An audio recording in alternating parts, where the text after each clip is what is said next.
Hello दोस्तों, आपका MG competition zone में स्वागत है। अभी हमारा चैप्टर अनुपात एवं समानुपात चल रहा है, ratio and proportion. Ratio and proportion में आपको लगभग इसमें पिछले पार्ट में 21 क्वेश्चन तक हो गए। अब हम क्वेश्चन नंबर 22 लेते हैं, जो बिल्कुल हम छोटे क्वेश्चन से लेके चले हैं और हाई लेवल के क्वेश्चन भी हम इसमें कराएंगे, यानी कि बिल्कुल जीरो से हीरो तक। अब आप देखिए कितने आसानी से आप कर पाते होंगे। अभी आपका क्वेश्चन नंबर 22 आपके सामने है बोर्ड पर। आप पढ़िए क्वेश्चन को और पढ़ के सोचिए क्या कहना चाहता है। वो कहना चाहता है एक व्यक्ति के पास 5, 10 और एक व्यक्ति एक क्लब में, क्वेश्चन नंबर 22 है, एक क्लब में लड़कों व लड़कियों का अनुपात 3:2 है। ये तो कुछ है ही नहीं क्वेश्चन। उपस्थित लोगों की कुल संख्या पूछी है। हमें उसने पूछा है क्लब में लड़कों और लड़कियों की कुल संख्या का अनुपात 3:2 है। तो हमें बताना है क्लब में कुल मिलाकर कितने लड़के और कितनी लड़कियां हैं। तो हमें क्लब में बॉयज़ और गर्ल्स का जो अनुपात दिया हुआ है वह है 3:2। आप सोचें इनका सम क्या हो जाएगा भाई। अगर मैं सम निकालना चाहूँ, सम क्या होगा, 3 + 2। यहाँ तक का काम आप मन ही मन में कर सकते हैं, 1 सेकंड लगेगी नहीं सोचने में। अब आप इस क्वेश्चन को भाई, हमें इसमें उत्तर दिया नहीं कितने थे कितने नहीं थे, हमें इसमें देखना पड़ेगा ऑप्शन से। यानी कि हमें क्या करना पड़ेगा, गो बैक मेथड से देखना पड़ेगा।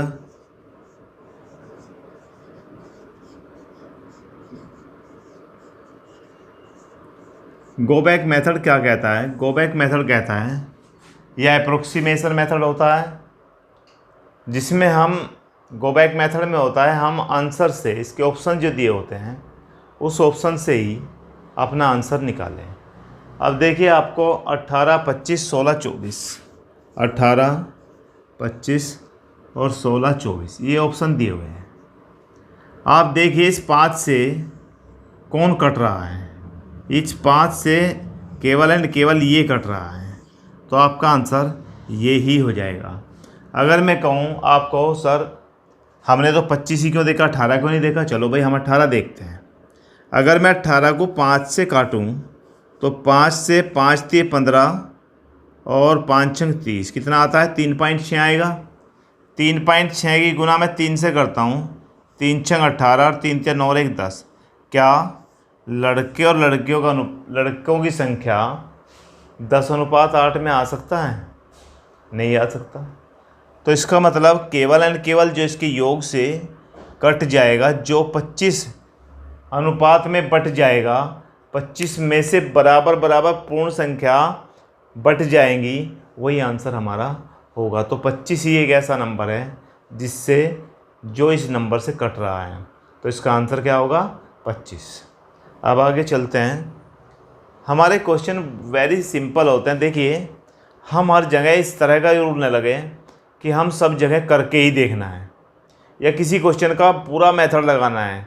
हमें कंपटीशन, देखिए क्लास की बात कुछ और होती है, एग्ज़ाम देने की बात कुछ और होती है। जब क्लास के हम 10th 12th BA MA के एग्ज़ाम देते हैं, परंतु जब हम कंपटीशन कर रहे होते हैं तो हमें कंपटीशन में सही ऑप्शन चाहिए, हमारा आंसर सही होना चाहिए। हमने उसे किस मेथड से किया है और कितना जल्दी किया है, कितना देर में किया है, इस बात से कोई मतलब नहीं है। केवल हम उसका आंसर किसी भी तरीके से निकालें, कोई सा भी तरीका चुनें और सही आंसर निकाल लें, वही हमारा आंसर, वही हमें क्या करेगा, कंपटीशन को क्लियर करने में हमारी सहायता करेगा। तो आप देखिए गो बैक मेथड बहुत कारगर होते हैं, अप्रोक्सीमेशन मेथड भी इतने ही कारगर होते हैं। कहीं कहीं हमें अप्रोक्सीमेशन का मतलब होता है किसी वैल्यू के नज़दीक जाकर हम काम कर लेते हैं, और गो बैक मेथड होता है हम ऑप्शन से ही हम देखते हैं चारों ऑप्शन में से गलत कौन कौन से हैं। तो जो गलत है उनको हटा दीजिए, जो सही बचता है वही हमारा आंसर आ जाएगा। अब देखिए क्वेश्चन नंबर 23 आपके सामने है। 23 को देखिए, आप पढ़िए 23 को, शायद आप कर लें। क्वेश्चन नंबर 23 में हमारा क्वेश्चन है, राकेश 900 गिफ्ट 4 बच्चों में बांटता है। यानी गिफ्ट कितने हैं? 900, बच्चे कितने हैं? 4। तो 4 का मतलब मैं ऐसा कर सकता हूँ, ए है, बी है, सी है और डी है। चारों में 4 गिफ्ट हैं, 4 बच्चों को 900 गिफ्ट हैं, 4 बच्चों को हमें बांटना है। पहले बच्चे के हिस्से में आए गिफ्ट दूसरे बच्चे के हिस्से में आए गिफ्ट का दुगना है। यानी कि यहाँ 1A है तो यहाँ पर कितना है? 2B है। पहले बच्चे के हिस्से में आए गिफ्ट दूसरे बच्चे के हिस्से में आए गिफ्ट का दुगना है। चलिए आगे चलते हैं। दूसरे के हिस्से में आए गिफ्ट का दुगना तीसरे बच्चे से 3 गुना है। तो इसका मतलब इसका दुगना इसके 3 गुने के बराबर है। आगे चलते हैं। इसने कहा है तीसरे का 3 गुना चौथे के 4 गुने के बराबर है। ये लो भाई, मैंने कुल गिफ्ट कितने हैं, यानी कि आपके पास जो गिफ्टों की संख्या है वो कितनी है? कुल 900 है। गिफ्ट हमारे पास कितने हैं? 900 हैं। चलो, तो यदि मुझे A अनुपात B अनुपात C अनुपात D मिल जाए, यदि इसका अनुपात मिल जाए तो हम बहुत आसानी से क्या निकाल सकते हैं। इसने पूछा है दूसरे बच्चे को, यानी कि B वाले को, पहले और दूसरे को, A और B को कुल मिलाकर कितने गिफ्ट मिले। अब आपको इस तरह का क्वेश्चन मैंने पहले भी करा दिया है, आप ध्यान से देखिए। हम इसका अनुपात कैसे फाइंड कर पाएंगे। इसका अनुपात फाइंड करने के लिए मैंने बताया था, या तो एलसीएम ले लीजिए, या तो आप क्या करें, इसका एलसीएम ले लीजिए, या फिर सीधा तरीका है, आप एक काम करें, जैसे कि ए है, ए के नीचे भाई एक तरीका तो एलसीएम वाला है, 1 2 3 4 का एलसीएम 24 आ जाता है, और 24/1 हो जाएगा तो कितना आ जाएगा यहाँ पर? 24। बी के नीचे भी एलसीएम कितना है? 24, तो 24 से 2 को काट 12 आ जाएगा। सी है, सी का एलसीएम कितना आएगा? 24, यानी कि एलसीएम कितना है? 24। मैं दूसरे तरीके से बताऊंगा अभी, 24। तो यहाँ पर सी वाले में आ जाएगा 24/3, तो यहाँ पर आ जाएगा 8, और यहाँ पर डी वाले में 24/4, यानी कि 6, यानी कि 24 अनुपात 12 अनुपात 8 और अनुपात 6। इस तरह से हम इसका अनुपात निकाल सकते हैं। ये तो था आपका एलसीएम वाला तरीका। ये तो था क्या? आपका एलसीएम वाला तरीका। एक तरीका मैंने और भी बताया, बिल्कुल सिंपल भिखारियों वाला तरीका। हम क्या करें, ए है, ए वाले में इसको दबा लीजिए, इन तीनों की मल्टीप्लाई कर दीजिए। मैं अगर इसको दबाता हूँ तो यहाँ पर क्या आएगा? 2 3 6 चौक 24 आ जाएगा। या तो ऐसे कर लीजिए या फिर ऐसे कर लीजिए। बी वाले को दबाओ तो 1 × 3, 3 और 1 4 चौक, 1 × 3 3 चौक 12 आ जाएगा। इसे दबा दीजिए, 2 × 2 और 2 चौक 8 आ जाएगा। इसे दबा दीजिए, 2 3 6 आ जाएगा। देखिए आपके पास वही सेम तरीका, मैं यहाँ पर एलसीएम लेना पड़ा, इतना काम करना पड़ा। ये वाले तरीके में कुछ नहीं करना आपको, केवल जिसका निकालना है उसे दबा लीजिए और बाकी की गुणा कर दीजिए। आपके सामने अनुपात आ गया। अब यदि मुझे गिफ्ट कितने हैं, मेरे पास 900 गिफ्ट हैं। अब 900 गिफ्ट को बांटना है तो भैया मुझे इनका योग निकालना पड़ेगा, सम निकालना पड़ेगा, सम ऑफ द रेशियो निकालना पड़ेगा। सम ऑफ द रेशियो का मतलब होता है 24 + 12 + 8 + 6, यानी कि 8 और 6 14 और 38 50। आप एक बात हो ध्यान रखें, मैथ में थोड़ा सा इंग्लिश पर ध्यान दिया करो।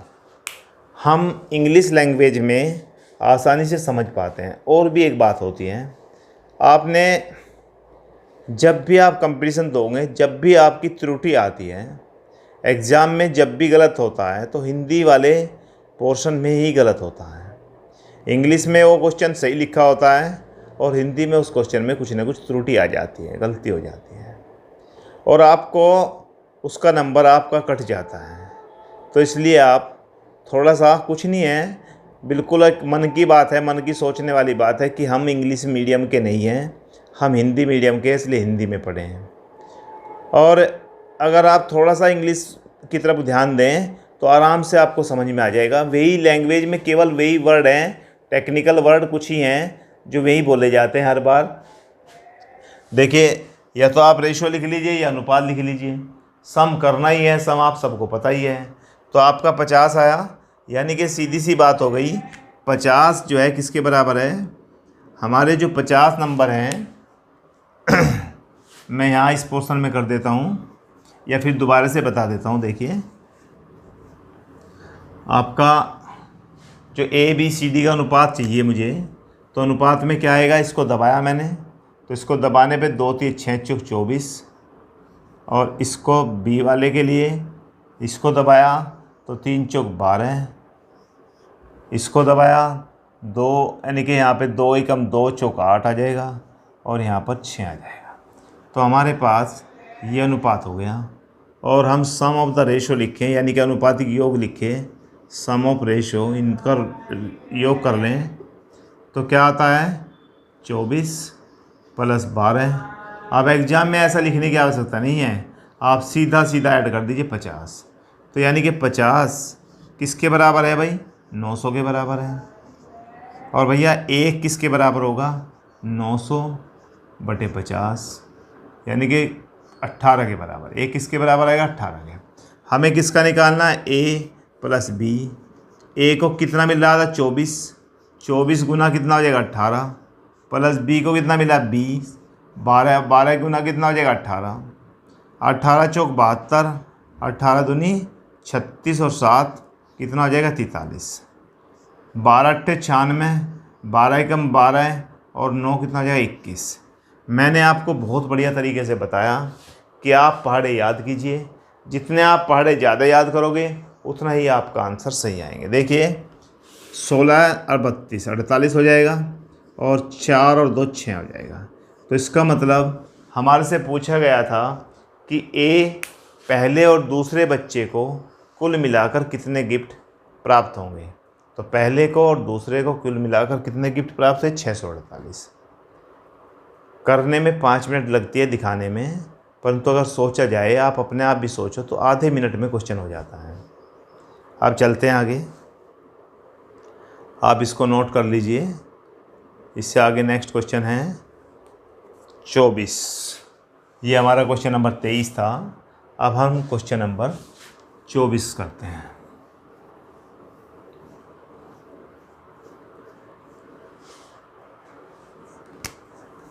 क्वेश्चन नंबर 24 में आप पढ़िए। 24 में क्या कहा गया है, इसने कहा एक बैग में 1 रुपये के, 50 पैसे के और 25 पैसे के सिक्के हैं। यानी कि सीधी सी बात है, यानी कि 1 रुपये के, 50 पैसे के और भैया 25 पैसे के क्या हैं, सिक्के। और इसने कहा है सिक्के जो हैं उनका अनुपात क्या है भाई, 12:10:7। आप यहाँ पर मैंने बताया था जब भी इस तरह का सवाल आए आप यहाँ पर क्या लिखें, अनुपात। और अनुपात यानी कि रेशो 12, कितना रेशो दिया हुआ है, 12, 10, 7, 12 और 10 और 7 आपका ये आ गया। आप इसकी मल्टीप्लाई इससे कर दीजिए, इसकी इससे और इसकी इससे, यहाँ पर क्या आ जाएगा 12। भाई 1 रुपये के सिक्के कितने अनुपात में हैं और 50 पैसे के सिक्के कितने हैं भाई, 50 पैसे के सिक्के हैं हमारे पास 10। अब हमारे पास कितना बन जाएगा आप देखिए, और 25 पैसे के सिक्के हमारे पास कुल मिला के कितने हैं, 7 के अनुपात में हैं।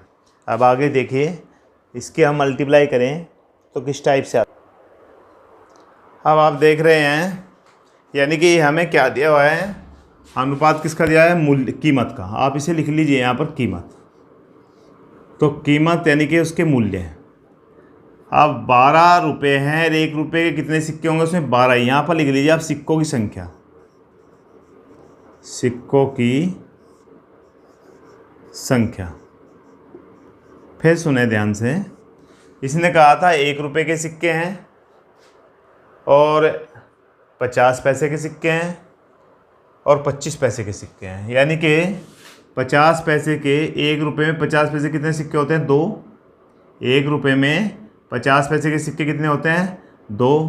तो मैं यहाँ लिख देता हूँ, ये कितने होंगे, 2 सिक्के होंगे। ये तो 1 रुपये में 2 सिक्के होंगे, और 25 पैसे कितने सिक्के होंगे, 4। तो इसका मतलब ये हो गया, अगर 12 रुपये लें और 1 रुपये का सिक्का लें तो 12 ही होंगे। यहाँ पर 50 पैसे के कितने सिक्के होंगे, 1 रुपये में 50 पैसे के 2 सिक्के, 2 सिक्के। वह 25 पैसे के, आप अपनी मेमोरी के लिए लिख लीजिए इसको, 2 सिक्के, और 25 पैसे कितने होंगे, 4 सिक्के। तो इसका मतलब यहाँ पर अगर हम सिक्कों की संख्या निकालें तो 10 दूनी 20 हो जाएगा, और यहाँ पर भी 7 चौक 28 हो जाएगा। यानी कि हमारे पास 12 सिक्के, 20 सिक्के और कुल मिलाकर यहाँ पर कितने, 28 सिक्के। अगर हम कुल टोटल करें, सम कितना आएगा इसका 12 प्लस 20 प्लस क्या हो जाएगा 28, और ये बन जाएगा 60 हो जाएगा भाई। अब देखते हैं क्वेश्चन में क्या कहा गया है। उसने कहा टोटल नंबर ऑफ कॉइन्स, कुल सिक्के। हमें देखिए, हमें वो चीज़ बनानी चाहिए हमें जो उसने कुल दिया हुआ है। इसने कुल रुपए दिए होते हैं तो हम रुपए का हिसाब बनाते हैं, हमें सिक्के दिए हुए हैं तो सिक्के बना लिए हमने। अब ये सिक्के बन गए हमारे पास। अब कुल सिक्के कितने हैं, 600। यानी कि मतलब ये हुआ 60 किसके बराबर है, 600 के। एक किसके बराबर है, 600 बटे 60, यानी कि एक जो है वो 10 के बराबर है। एक जो है वो 10 के बराबर है। हमें क्या पूछा गया है, 50 पैसे के सिक्कों की संख्या। तो 50 पैसे के सिक्के कितने हैं भाई, 50 पैसे के सिक्के। आप देखिए 50 पैसे के सिक्के हैं 20, तो 20 गुना 10 कर दीजिए, कुल मिला के कितना आ गया 200। यानी कि आप मन मन में निकाल सकते थे भाई 12 रुपये थे, ये 10 का इनकी कीमत का अनुपात दिया हुआ था। तो इसका मीन्स ये हो गया, 1 रुपये की बात करें हम, 1 रुपये में 1 रुपये का एक ही सिक्का होता है। 1 रुपये में 50 पैसे के 2 सिक्के होते हैं, और 1 रुपये में 25 पैसे के 4 सिक्के होते हैं। अब तो शायद किसी ने नहीं देखे होंगे, परंतु पहले वाले जो सिक्के होते थे, अब तो 1 रुपये का ही सिक्का दिखाई देता है, परंतु पहले एक 25 पैसे का सिक्का चलता था, 1 रुपये का जिस पे 1 लिखा होता था, एक 50 पैसे का और एक 25 पैसे का। इस तरह के सिक्के थे। तो अगर 1 रुपये में 1 रुपये का एक ही सिक्का है, 50 पैसे के 2 सिक्के हैं और 25 पैसे के 4 सिक्के हैं, इसका मतलब अगर मेरे पास 10 रुपये हैं और 12 रुपये हैं तो 1 रुपये के 12 ही सिक्के होंगे। अगर मेरे पास 10 रुपये हैं तो 2 सिक्के, 50 पैसे के सिक्के कितने होंगे 20, और 7 रुपये में 25 पैसे कितने होंगे 28। कुल सिक्के हमारे पास कितने हैं 60। तो इस तरह से 60 सिक्के किसके बराबर, 600 के बराबर हैं। एक सिक्का किसके बराबर, 10 के बराबर है। उसने पूछा 50 पैसे के सिक्के कितने होने चाहिए, तो 50 पैसे के कितने सिक्के हैं 20। 50 पैसे के सिक्कों की बात आ रही है तो 20, तो एक किसके बराबर है 10 के, तो 20 किसके बराबर होगा, 20 गुना 10 200 के। इस तरह से हमारा क्वेश्चन नंबर 24 कंप्लीट हो जाता है। अब हम बात करते हैं आगे क्वेश्चन नंबर 25 की। आप 25 वाला क्वेश्चन पढ़िए। समझिए 25 वाले क्वेश्चन को।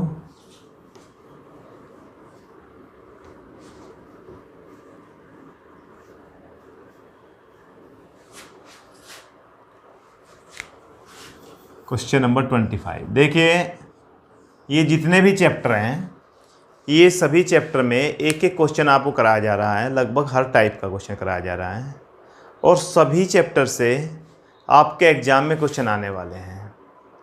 किसी से एक आएगा तो किसी से 2 आएंगे। आप हर चैप्टर के क्वेश्चन कीजिए, सभी क्वेश्चन वेरी वेरी सिंपल हैं। आप तरीका ऐसा ढूंढिए जिससे आपका टाइम बचे। आपको वहाँ पर टाइम कंज्यूम नहीं करना है, आपको टाइम बचाना है। अब हम देखते हैं आगे क्वेश्चन नंबर 26।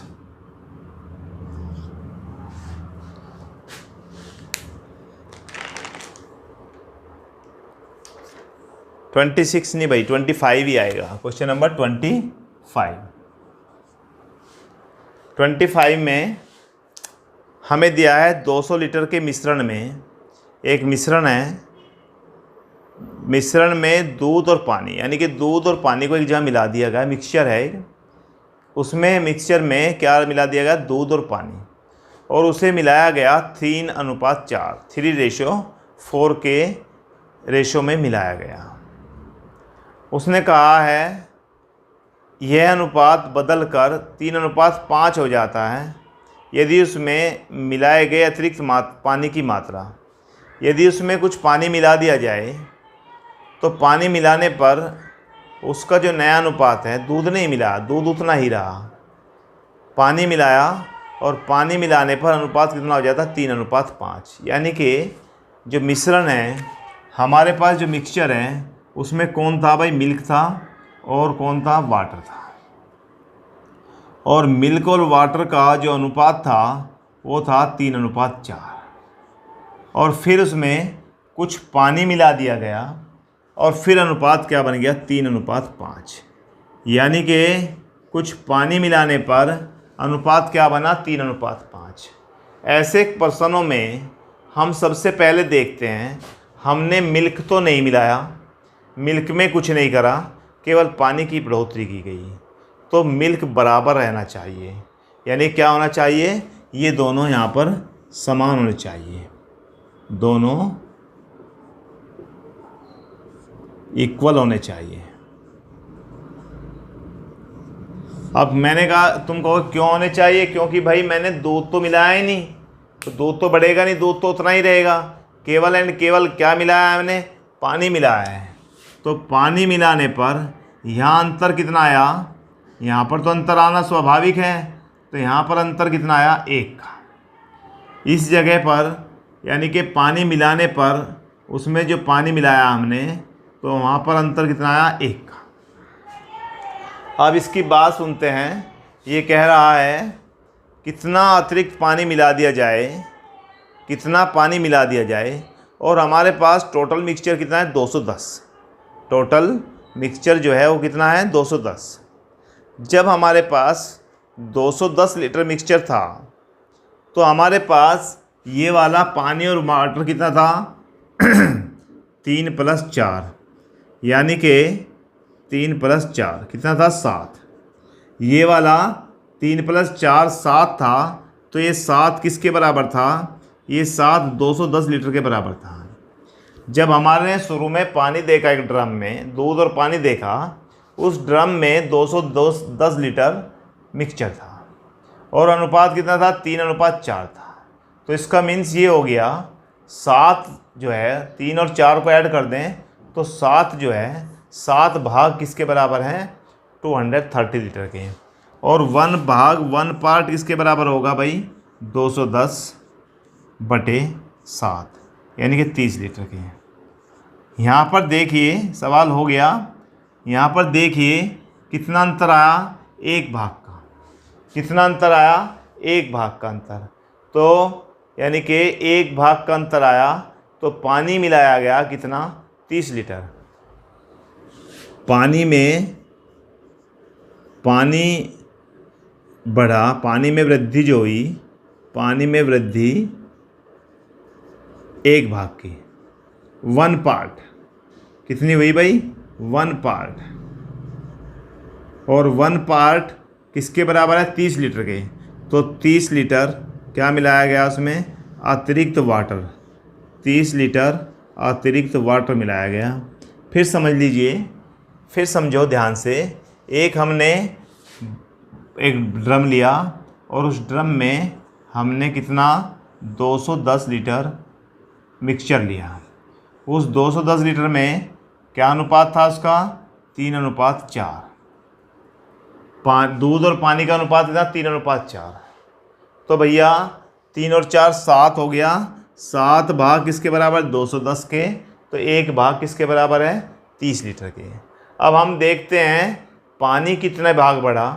पहले आप देखिए दूध में हमने कोई वृद्धि नहीं की, तो दूध तो बराबर है, दोनों 3-3 ही है, तो समान है। अगर ये समान न होता, आप कहोगे सर यहाँ पर तो समान है, 3 ही है, परंतु ये समान न होता, यहाँ पर 2 होता और यहाँ पर 3 होता, तब हम क्या करते, पहले इन दोनों को बराबर करना पड़ता। मान लिया जाए, मैं आपको एक अलग से बात बताता हूँ, यहाँ पर 3 है, यहाँ 4 है, यहाँ पर 2 है और यहाँ पर 5 है।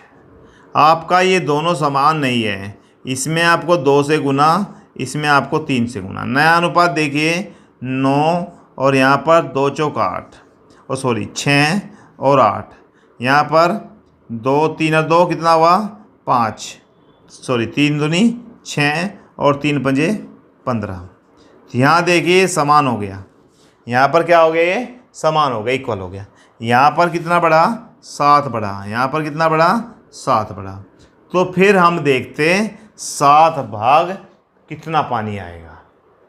अभी हमारा समान था तो कोई दिक्कत, इन्हें समान करना पड़ेगा यदि पानी दूध को हमने नहीं बदला। केवल ये बताने का था, क्वेश्चन इसी तरीके से होना है। हमें केवल देखना है दूध की मात्रा को हमने नहीं बढ़ाया, दूध हमने कुछ भी नहीं डाला है, न कम किया न ज़्यादा किया, तो दूध तो हमें बराबर रखना पड़ेगा और हमें पानी की मात्रा देखनी पड़ेगी कितनी वृद्धि हुई।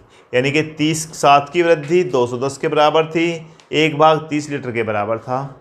अब हमारे पास कुल मिलाकर पानी की मात्रा में जो वृद्धि हुई थी, वाटर इंक्रीज हुआ था, 1 भाग 1 ही पार्ट हुआ था, तो 1 पार्ट किसके बराबर आया, 30 लीटर के। चलिए अब आपका क्वेश्चन नंबर 26। अब इस वीडियो में आपके क्वेश्चन नंबर 26 तक हो गए। अब आगे हम नेक्स्ट वीडियो में लेंगे। Thank you.